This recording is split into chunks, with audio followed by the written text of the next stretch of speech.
Una sa lahat, Master Initiator sa pangihizing kay John Matthew sa lilig, sumuko na at handa raw ituro ang iba pang sangkot. 6 pang suspect sumailalim na sa inquest proceedings. Habang isang neophyte na kasamang hinizing ni John Matthew, lumantad na rin at kinwento ang hirap na dinanas nila. Pinatakon nila akong candle sa likod. Inukit nila yung logo ng fraternity sa likod ko. Ang buong detalye abangan maya-maya lang. Magandang gabi, Pilipinas. Sa Frontline tonight, Transport groups iginiit na tuloy pa rin ang tigil pasada sa Lunes. LTFRB nasabon naman sa Senado dahil sa tila di raw pinag-aralang PUV modernization program. unan at refrigerant tank na pinangangambahang mula sa nawawalang ambulance chopper sa Palawan natagpo ang palutang-lutang sa dagat. Tuluyang pagtanggal sa economic restriction sa saligang batas para sa mas malayang pagpasok ng foreign investors, isinusulong. Guidelines sa pagsasagawa ng Joint Naval Patrol sa West Philippine Sea ng Pilipinas at Amerika binubuo na ayon sa DFA. At Korean Ultra Oppa at taxi driver star na si Lee Jae-hoon nasa bansa para sa kanyang Pinoy fan meet.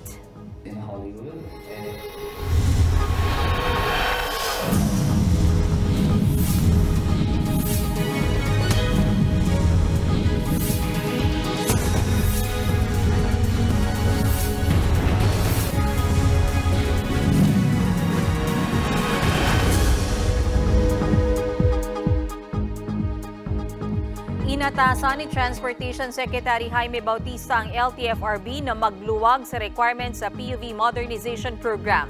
Yan ay matapos usisain sa pagdinig sa Senado ang umano'y napakamahal na unit ng modern jeep at mahigpit na requirements sa mga kooperatiba. Nasa frontline ng balitang yan si Camille Samonte. Wala nang atrasan. Yan ang pinanindigan ng ilang transport groups sa planong isang linggong tigil pasada simula sa Lunes. Sa kabila yan ng muling pinalawig na deadline para sa pagmemyembro sa mga kooperatiba hanggang December 31 para sa PUV Modernization Program. Sa pagdinig sa Senado kanina, iginiit ni Manibela President Marvel Buena na sa dulo nito ay sa phase-out pa rin ng mga traditional jeepney ang kanilang punta. Kahit anong deadline po yung ibigay natin, sa dulo, phase-out pa rin po. Kahit i-consolidate namin po yan ng mas maaga, sa dulo kailangan mo pa rin magpalit po. Kahit 5 years po siya. Giit niya, may katiwalian din daw sa loob ng mga kooperatiba. Hirap na po yung aming mga kasamahan sa transport sector. Maswerte sila eh. Pero hindi natin natanong yung mga kooperatibang nag-fail. Paliwanag naman ng Department of Transportation o DOTR, importante ang pagbuo ng kooperatiba para matanggal ang kompetisyon sa mga ruta ng jeep. Ang pinaka-problema po, and this can be explained further later, yung mga isang single jeep operator po, nagkakarerahan ho sa ruta yan. That's what we're trying to eliminate, yung on-street competition, para po ma-optimize yung ruta. Pero para kay Senate Committee on Public Service Chairman Grace po, hindi pa raw dapat muna lagyan ng deadline, lalo't marami pang issue na hindi natutugunan. Thank you, at least you're making an effort in extend ninyo. Pampapogi lang yun eh. Hindi pa talaga kayo ready by December if you haven't even complied by more than 10%. Naiintindihan naman daw ng senadora ang desisyon ng ilang transport group na magtigil pasada.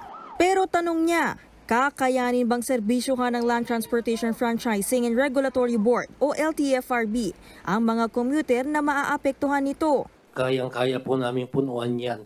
Kausap ko na po ang Magnificent Seven, kausap ko na po yung mga Bus Owners Association, and on those routes na hindi po mapupunuan, nandyan na po kami handa.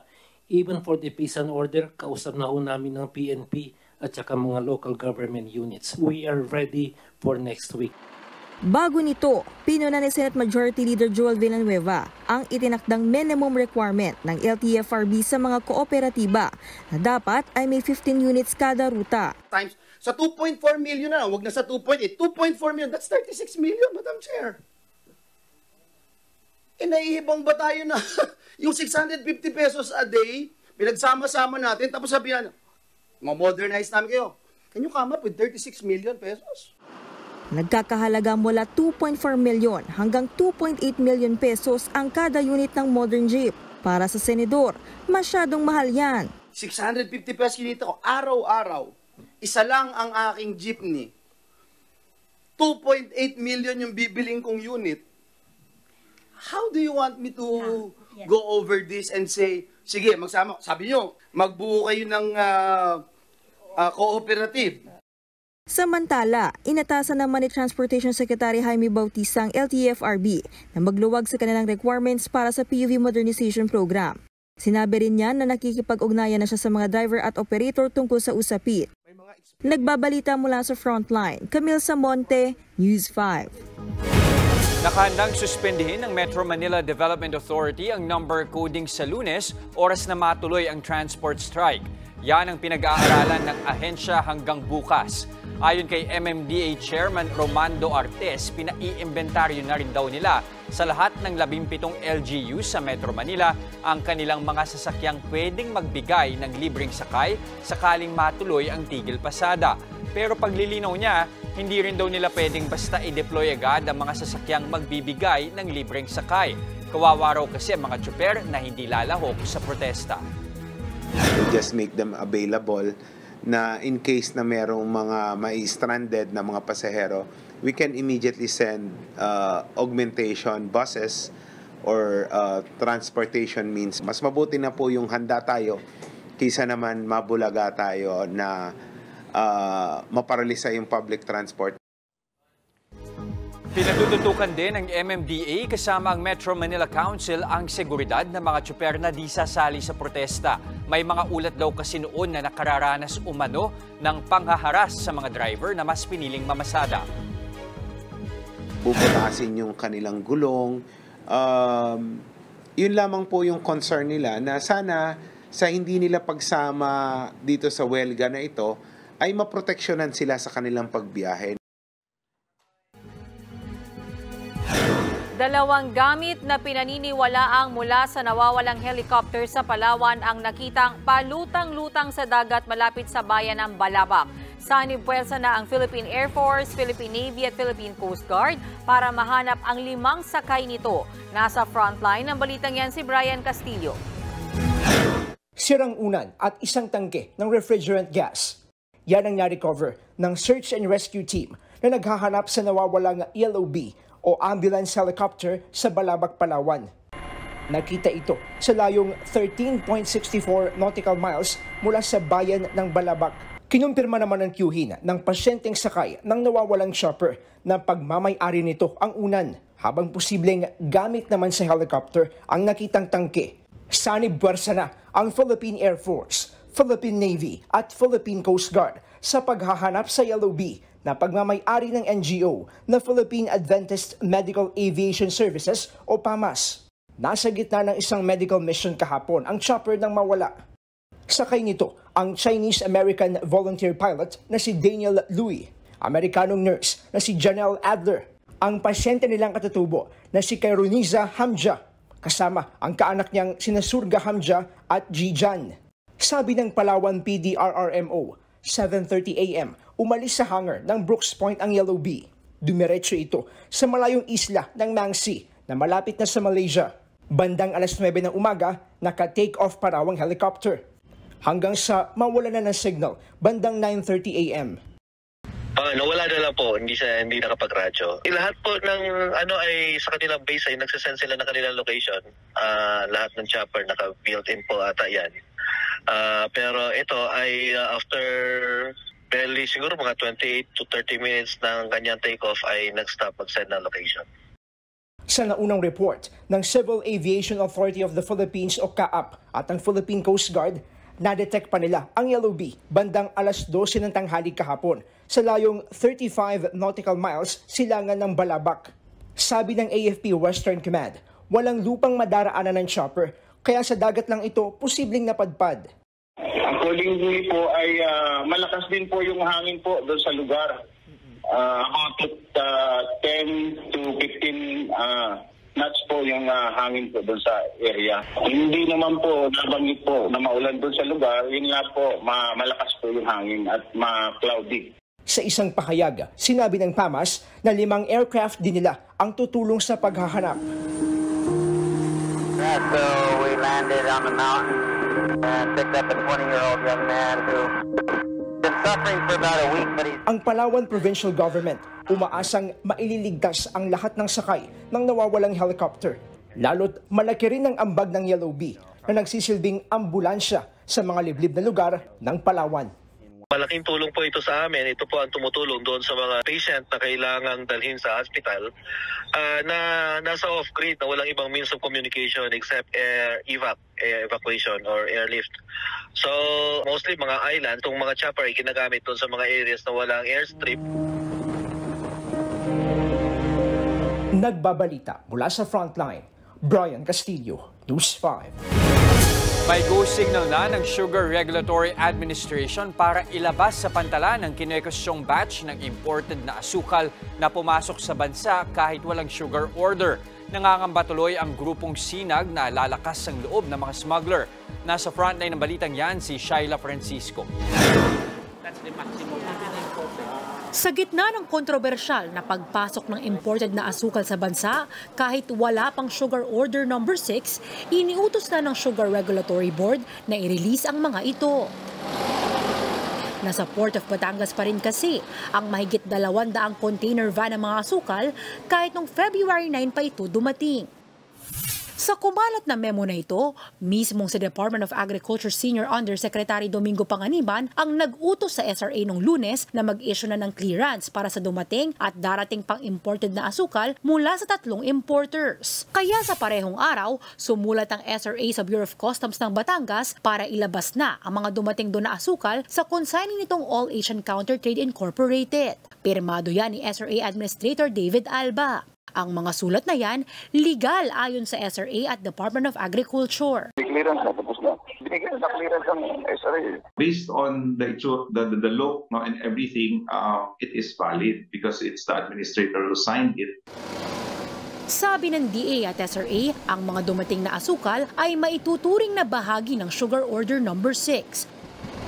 O kautusan para mag-angkat ng 440,000 metric tons ng asukal sa bansa para mapababa ang presyo nito.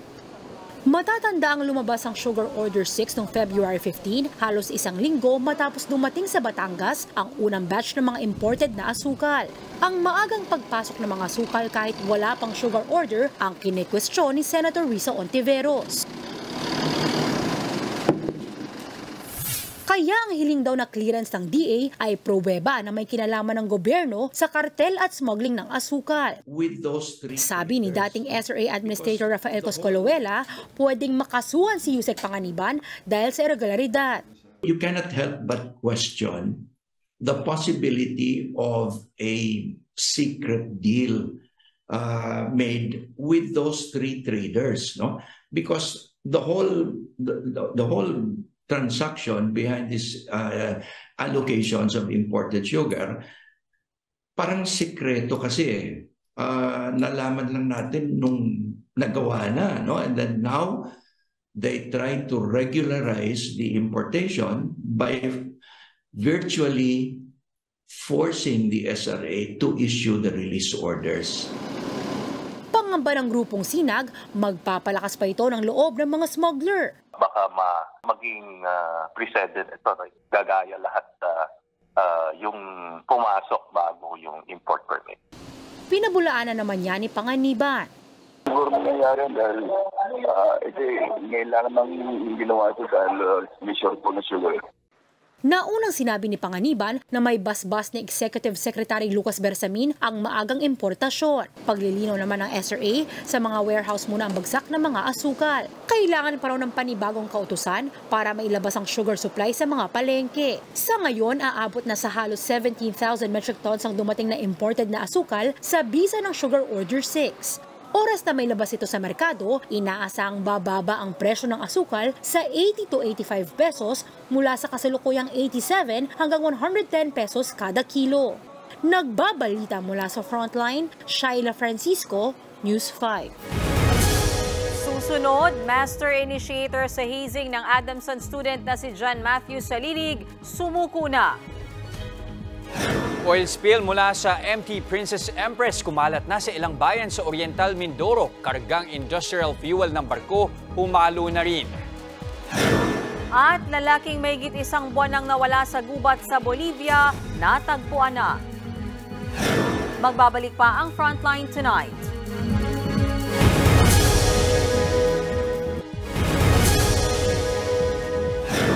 Formal nang sinampahan ang paglabag sa anti-hazing law ang 6 na suspect sa pagkamatay ni John Matthew Salilig.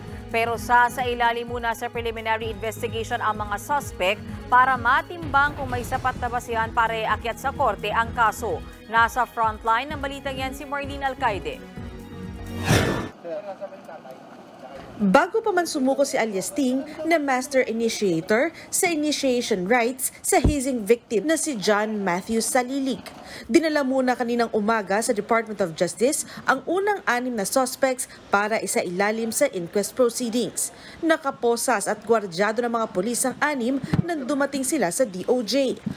Paglabag sa anti-hazing law ang isinapang reklamo sa kanila. Ang mga naghabla ay ang kapatid ni John Matthew na si John Michael Salilig at si Roy Tuazon na kasamang na-hazing ng biktima. Sila ay sina Sandro Victorino, Tung Cheng Teng Jr., ang Grand Leader ng Tau Gamma Phi sa Adamson University. Mark Pedrosa, ang may-ari ng bahay na pinagdausan ng initiation rites sa Binyan City. Michael Ritalde, Jerome Balot at si Earl Anthony Romero o alias Slaughter na siyang nagbunyag sa mga pulis kaya natagpuan ang bangkay ni John Matthew na nakabaon sa isang hukay sa Imus, Cavite. Pero nag-request ang 6 na sumailalim sa preliminary investigation at pinagbigyan naman ito ng mga prosecutor. Ibig sabihin, magpapasa muna ng counter affidavit ang mga suspect at titimbangin ng prosecutor kung may sapat na basihan para formal na iakyat sa korte ang kaso. Binigyan sila ng hanggang March 20 para magsumite ng kanilang counter affidavit. Nakita natin may mga umiiyak doon during the inquest proceeding. Kaya makikita mo yung pagsisisi rin nila. At sa tingin ko baka during the trial baka magbago rin ang isip nila at makipag-cooperate din. Isa naman sa 6 ang nagbigay ng kanyang extrajudicial confession pero hindi pa raw tiyak kung ano ang magiging epekto nito sa kaso. It is still the determination and approval of the court regarding kung magiging state witness. But as of today, naghahain na siya ng kanyang extrajudicial confession. Nasa kustudiya ng PNP Binyan ang 6 na suspects, maging ang pang-7 sangkot, ang master initiator na si alias Ting. Na-inquest naman kanina para sa reklamong obstruction of justice ang ama ni Aaron Cruz, ang may-ari ng SUV kung saan isinakay at namatay si John Matthew. Nauna na kasing sinabi ng mga pulis na sinubukan ng ama ni Cruz na pigilan ng PNP na halughugin ang sasakyan kahit pa may search warrant na para rito. Pinabibilis na po, nagre-request po yung counsel nila na bilisan para makapag-bail kasi meron pong karamdaman din yung suspect natin. Nabanggit din daw nito na balak niyang isuko ang kanyang anak oras na makapagpiyansa siya. Nag-signify din po siya na paglabas niya balak niyang isuko yung anak niya si Mr. Cruz, yung may-ari ng Ford Everest. Nagbabalita mula sa Frontline, Marlene Alcaide, News 5. 7 na ang sumukong suspect sa pagpatay sa hazing victim na si John Matthew Salilig. Kabilang dyan ang master initiator na nanguna sa pagpadel sa biktima. Handa raw siyang ituro ang iba pang sangkot, partikular na sa mga kasama niyang nagbaon sa bangkay ni John Matthew.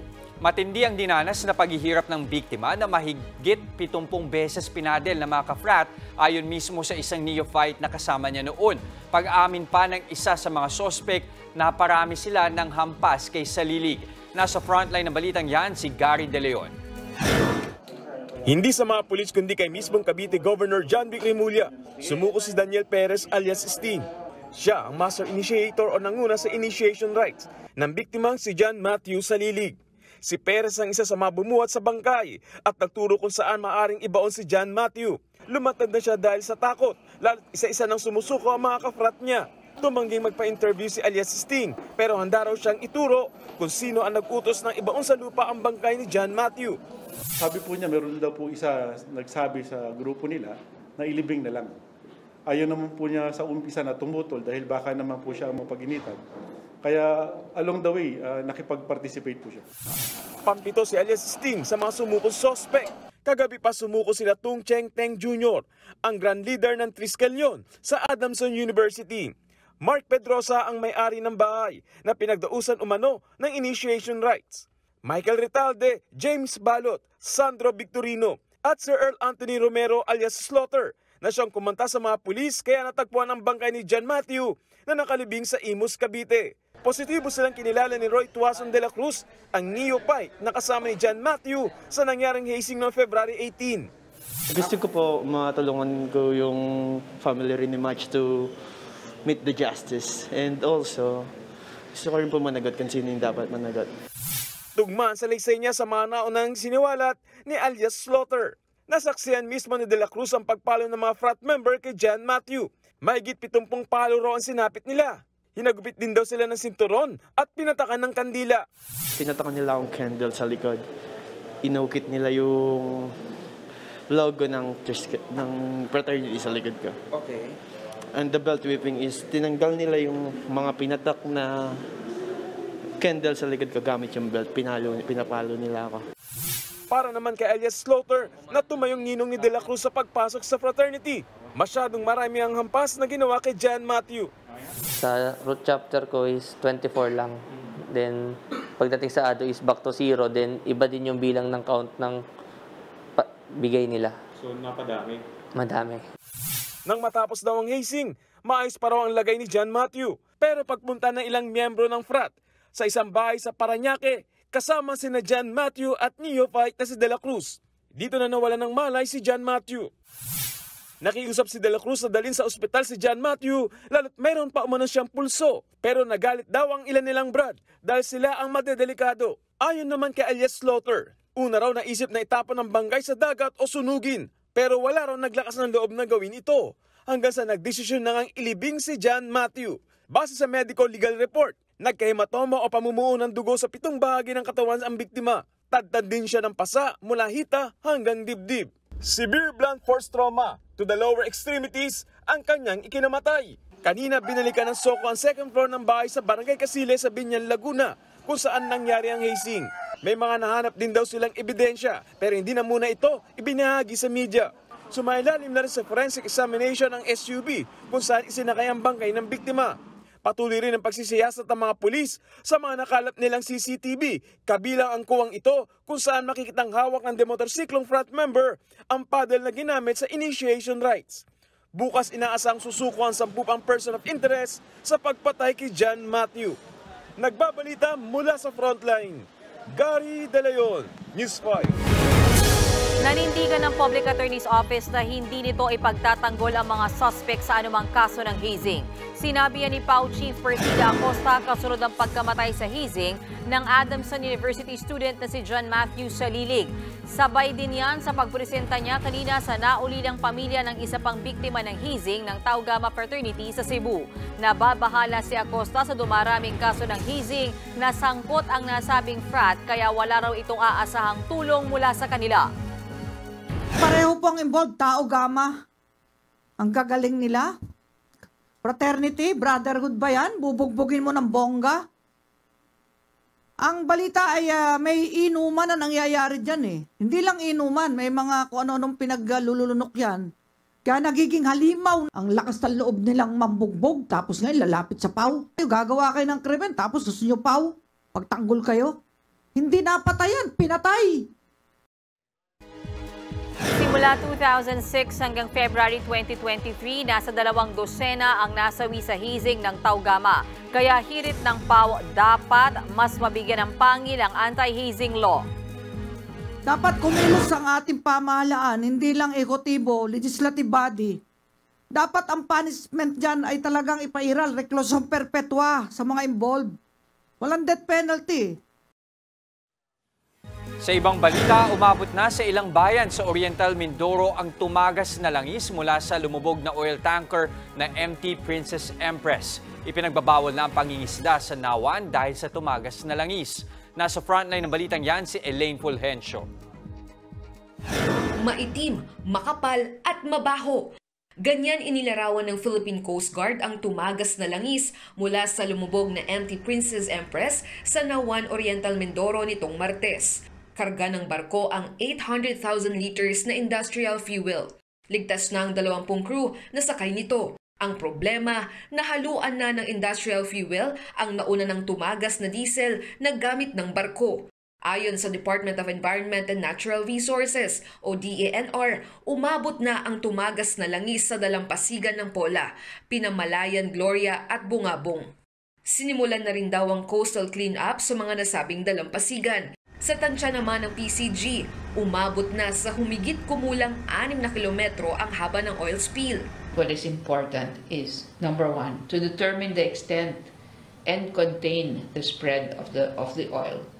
Secondly, hasten the cleanup to prevent further impacts on coastal and marine biodiversity, especially as well on the livelihoods of the local communities. Sa ngayon, ipinagbabawal na ang pangingisda sa Nawan ayon kay Mayor Joel Teves. Hindi pa masabi ng lokal na pamahalaan kung kailan papayagan ng mga mangingisda na makapamalaot muli. Delikado raw kasi sa kalusugan ang humalong industrial oil sa tumagas na langis. 2 barko na ng PCG ang nasa lugar ng oil spill para mapigilan ang pagkalat ng tumagas na langis. Yung mga oil companies na mayroong capability na mag-responde sa mga oil spill na katulad nito, dapat po magtulong-tulong ang lahat para may avoid tong environmental catastrophe. Nagbabalita mula sa frontline, Elaine Fulgencio, News 5. Susunod, tuluyang pagbuwag, imbis na luwagan lang ang economic restrictions ng saligang batas, pinalutang sa public consultation ng Senado sa Davao City. Guidelines sa Joint Patrol ng Pilipinas at Amerika sa West Philippine Sea, binabalangkas na. At 4 na bilyong pisong fuel subsidy inihahanda na ng pamahalaan. Tutok lang mga kapatid dito sa Frontline Tonight.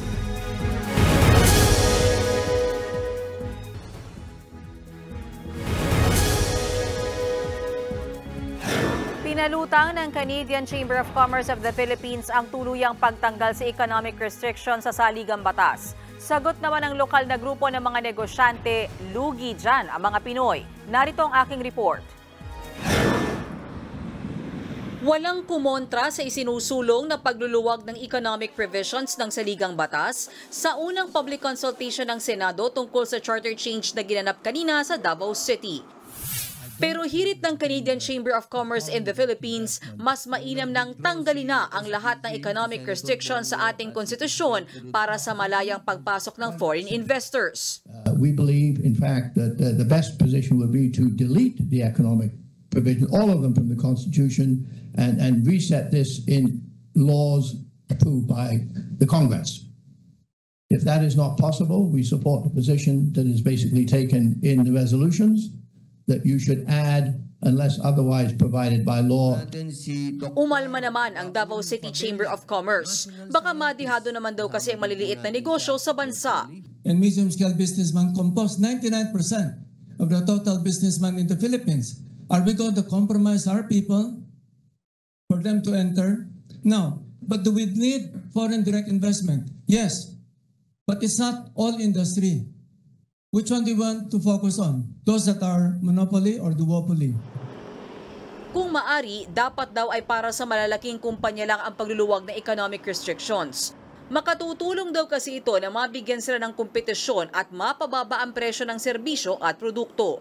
If we allow foreign direct investment on a specific industry that will benefit our people, providing employment, reduce cost of living because my competition mas mababa ang cost, then that is good. But it should not compromise the security of our country.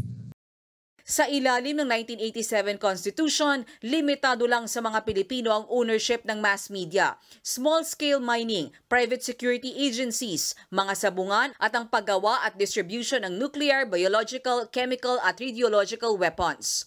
Hindi naman maaring lumagpas sa 40% ang foreign equity sa advertising, private recruitment, kahit anong uri ng gambling maliban sa mga mayroong investment deal sa PAGCOR at ang development at paggamit sa likas na yaman ng bansa. Sa kabila nga lang ng suporta sa paguluwag ng economic provisions, nagkatalo naman sa paraan ng pag-amyenda ng saligang batas. Isinusulong kasi ni Senator Robin Padilla na amyendahan ng saligang batas sa pamamagitan ng Constituent Assembly o CONAS, kung saan mga senador at kongresista ang magko-convene at magbobotohan sa mga probisyong dapat baguhin sa saligang batas. Pero mas suportado ng mga inimbitahang resource persons ang Constitutional Convention o CONCON. Dito, iboboto ng taong bayan ang mga magiging delegadong mag-aamyenda sa saligang batas. We should go CONCON. Diba? Alam naman natin people have this kind of so-called distrust. Hindi naman sa lahat, no? For our politician, ang majority of the people is extreme discomfort. CONCON will give us greater sense of security. Pero iginit ni Senator Padilla, mahal ang gagastusin kapag CONCON ang ginawa. Sa datos na ipiniresenta ng National Economic and Development Authority o NEDA, 28 billion pesos ang gagastusin sa CONCON. Aabot naman sa 331 million pesos ang gasto sa plebisito kung saan pagbobotohan ng taong bayan ang mga gagawing amyenda. Mas mura kapag CONAS na nasa 13 billion pesos at pwede pang bumaba sa 30 million pesos kapag isinabay ang plebisito sa eleksyon. Pero giit ng ilan pang stakeholders sa Mindanao, hindi dapat tinitipid at hindi rin dapat minamadali ang charter change. Hindi bali na raw na mas magastos o kaya mas matagal ang proseso ng Constitutional Convention dahil maghahalal pa ng mga delegado. Ang mahalaga raw, masiguro na maayos ang pag-amyenda ng konstitusyon. Sa mga susunod na linggo, dadalhin naman ng Senado ang pagdinig sa Luzon at Visayas para sa public consultation sa charter change. Kinumpirma ng Department of Foreign Affairs na binabalangkasan nito ang guidelines para sa joint patrol sa West Philippine Sea. Ayon sa DFA, pag-uusapan ng gobyerno kasama ang Amerika ang operational details ng joint patrols alinsunod sa military alliance ng dalawang bansa. Isa sa mga tatalakayin ng pag-engage sa regional partners. Nauna nang sinabi ng defense officials na nakikipag-usap sila sa ibang mga bansa katulad ng Amerika at Australia para sa joint maritime patrol sa West Philippine Sea.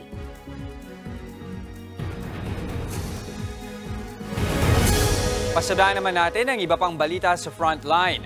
Nakaalis na si Malaysian Prime Minister Anwar Ibrahim matapos ang kanyang overnight visit sa Pilipinas. Bago umalis, nagbigay ng lecture si Ibrahim sa UP Diliman kung saan hinikayat niya ang ASEAN leaders na maging proactive sa paghanap ng solusyon sa paglabag sa karapatang pantao sa rehiyon. Kahapon nakipagpulong ang Prime Minister kay Pangulong Bongbong Marcos. Nangako ang dalawang leader na gagawa ng comprehensive approach para tugunan ang tensyon sa South China Sea. Nakapaglaan na ang gobyerno ng 4 billion pesos bilang fuel subsidy para sa transport at agriculture workers. Ayon sa Department of Budget and Management, nasa 3 bilyong piso ang halaga ng fuel vouchers na ibibigay sa PUV drivers. Nasa 1 bilyong piso naman ang fuel assistance para sa mga magsasaka at mangingisda. Nakatakda mag-dry run ng MMDA ng implementasyon ng single ticketing system sa una o ikalawang linggo ng Abril. Ayon sa MMDA, handa na ang 7 LGU na sasali sa dry run. Kabilang ang Manila, San Juan, Muntinlupa, Quezon City, Valenzuela, Parañaque at Caloocan. Sa ilalim ng single ticketing system, mas mapapadali ang pagbayad ng multa ng traffic violators sa pamamagitan ng bayad centers o di kaya ay sa mobile apps. Abangan, lalaking nawala sa gubat sa Bolivia natagpuan na makalipas ang 1 buwan. At Korean actor na si Lee Jae-hoon ng K-drama na Taxi Driver nasa Pilipinas para sa kanyang fan meet bukas. Tuloy-tuloy lang ang balitaan dito sa Frontline Tonight.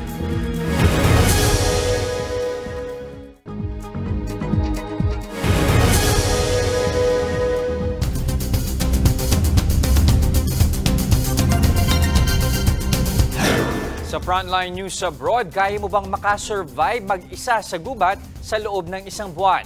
Ganyan ang sinapit ng isang lalaki sa Bolivia. Naligaw siya ng manghunting noon pang Enero. Para mabuhay, nagtiyaga raw kumain ng mga insekto at uod ang lalaki. Agad siyang sinugod sa ospital ng masagip. Iimbestigahan naman ng Iran ang mga kaso ng poisoning sa daan-daang estudyanteng babae nitong mga nakaraang buwan. Ayon sa Health Minister ng Iran, nasa 30 eskwelahan ang nakapagtala ng insidente ng poisoning mula pa noong Nobyembre ng nakaraang taon. Hinala ng ilang politiko, maaaring mga grupong tutol sa edukasyon ng kababaihan ang nasa likod ng paglason sa mga estudyante. Libo-libong pasahero naman ang stranded sa Argentina dahil yan sa malawakang blackout. Yan ay matapos masunog ang power line. Bunsod ng heatwave na nagpataas ng demand ng kuryente sa bansa.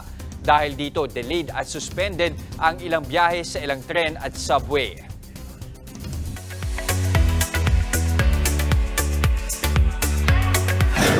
Magpapa-K-League sa bansa ngayon si Korean Ultimate Oppa Lee Jae-hoon.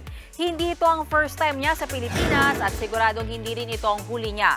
Gusto niya pa raw bumisita sa mga beach ng Pilipinas, partikular ang El Nido at Siargao. Bukas ang fan meet ng aktor sa New Frontier Theater sa Cubao. Bumida si Lee Jae-hoon sa mga K-dramang Taxi Driver, Move to Heaven at sa pelikulang Time to Hunt. Bukas din daw siyang magkaroon ng project dito sa Pilipinas. There are good projects here in the Philippines. He's willing to join the project and he will take the opportunity. That is my hope and dream. From one Korean to another, may patikim naman si BTS J-Hope ng kanyang bagong track na On the Street. Makakakulab niya ang American rapper na si J. Cole. Inaabangan na yan ang ARMY lalo't nagbabalik sa street dance si J-Hope habang pinoproseso ang kanyang military enlistment. At yan po ang 45 minuto ng paghimay sa mahalagang headlines. Balitaan at diskusyon para sa paghubog ng matalinong opinyon. Kami ang inyong kasangga sa pagbabalita. Ako po si Jess De Los Santos. At ako naman si Mean Los Baños. Magandang gabi.